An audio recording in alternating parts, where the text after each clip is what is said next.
recite Dua Kumail, my God, when he says, Ya Rabbi, you know something else is coming out of his heart and his lips.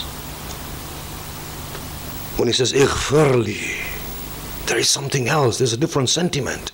It's the same dua. The dua hasn't changed. The reciter has become more godly.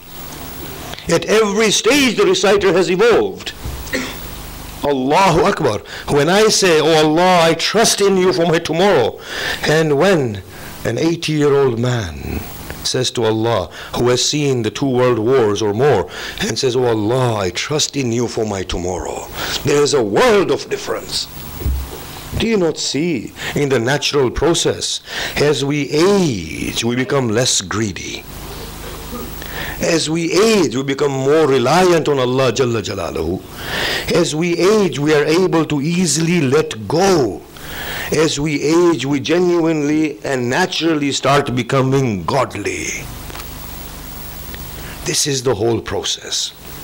Sincerity is supposed to be that decisive principle that allows us to break these inner boundaries and inner limitations of what is I and my own personal likes and dislikes. Now, I want to just take a few moments to answer a particular thing here, and we will conclude it on Monday, inshallah, by the great will of Allah subhanahu wa ta'ala. People again were saying, well, what about symbolism, these alams, you know, is it right to touch them, right to kiss them?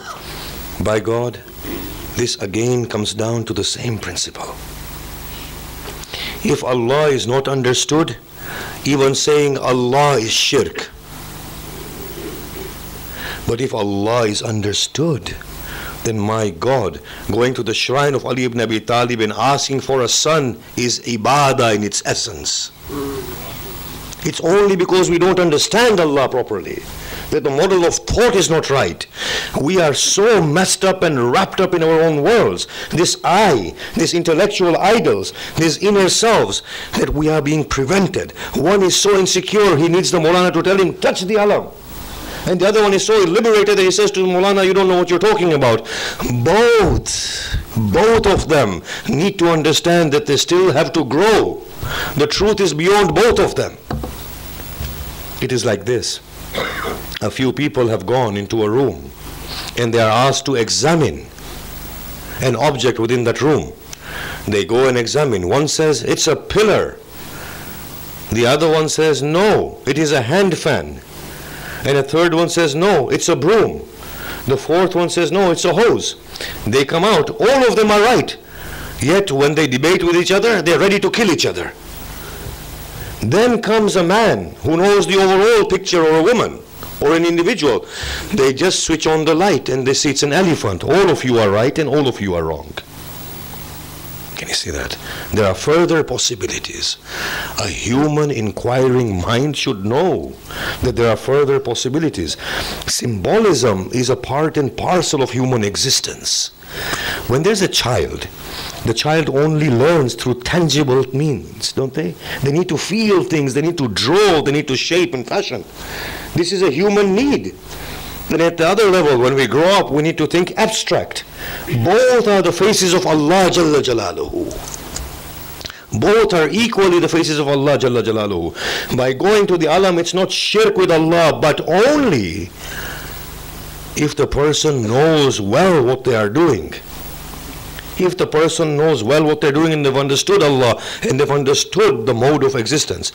And those who do not understand Allah Jalla Jalaluhu properly, for them to go to a doctor and to say, I am sick, cure me, is the biggest shirk. For me to ask you for a glass of water, if I don't understand what I'm doing, it's the greatest shirk. However, Allah has created us with His limitations so that we may break the boundaries and begin to evolve. And hence, Allah forgives a lot.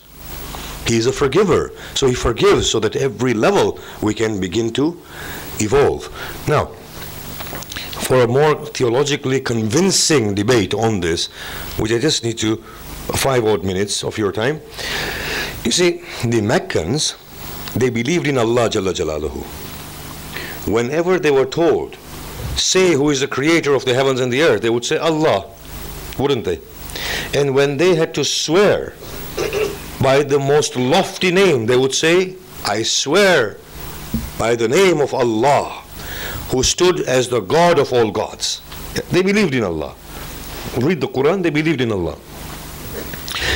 And another evidence is that poet, when the Prophet had Inna Atayna inscribed upon a paper and had it pinned to the wall of the Kaaba, the poet of the day, the master, he came and he wrote, Wallah hada ma hada kalam bashar. He used Wallah, by Allah, as the greatest oath. So they believed in Allah. Where was their shirk? Where was their shirk? How were they mushrik if they believed in Allah? Their shirk, and this is a discussion that both Tabatabai does it wonderfully, actually, and Subhani, may Allah bless Tabatabai's soul, and may Allah give Jafar Subhani a long life. I mean, they discuss it wonderfully, and I want to just take it a stage further. They said, look, these Meccans believed in independent lordship.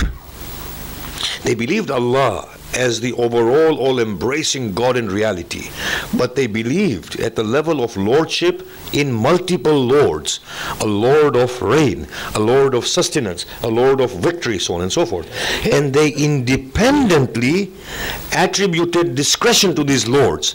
And in their independent attribution of discretion was their shirk. Is that understood? They said Lat and Uzza can independently give us children and protect us.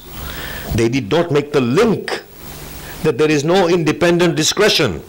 And that was a statement of their shirk. If, therefore, we were to, theologically I'm saying, yes, theologically, Islamic theology as it stands within the tradition right now, if we were able to remove in our minds independent discretion from anybody and say it is only Allah who does it, then there is no shirk flatly.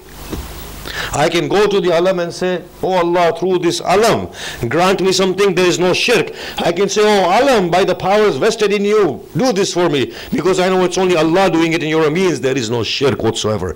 And therefore to go to Ali ibn Abi Talib's shrine, Hussein ibn Ali's shrine, so on and so forth, there is no shirk at all, if the thinking is right. But I would like to go a level beyond that and to say, to ask from Prophet or Ali or Hassan or Hussein is no different, but this is my own understanding and model of thought and belief. It is no different than saying, Allah, I ask you by your name Muhammad. I ask you by your name Ali. I ask you by your name Hassan, and I ask you by your name Al-Hussein, because all of these are nothing less than beautiful expressions of Allah Jalla Jalaluhu. When we apply that principle of sincerity, one of the beautiful things that happens is that whereas before we wanted to find Allah at the exclusion of the world, when we arrive at that untarnished state of acknowledging, we will see Allah in His beautiful creation. Can you see that? There's a vast difference. Rather than finding Allah at removal of existence, look at multiplicity and you will see the expression of Allah everywhere. When we arrive at that level of sincerity, and look at how it impacts us. When we read the Quran, what do? We impose meaning upon the Quran. Even the word of Allah is in accordance with what I am. It's contingent to me. All of us, when we read the Quran, we impose meaning upon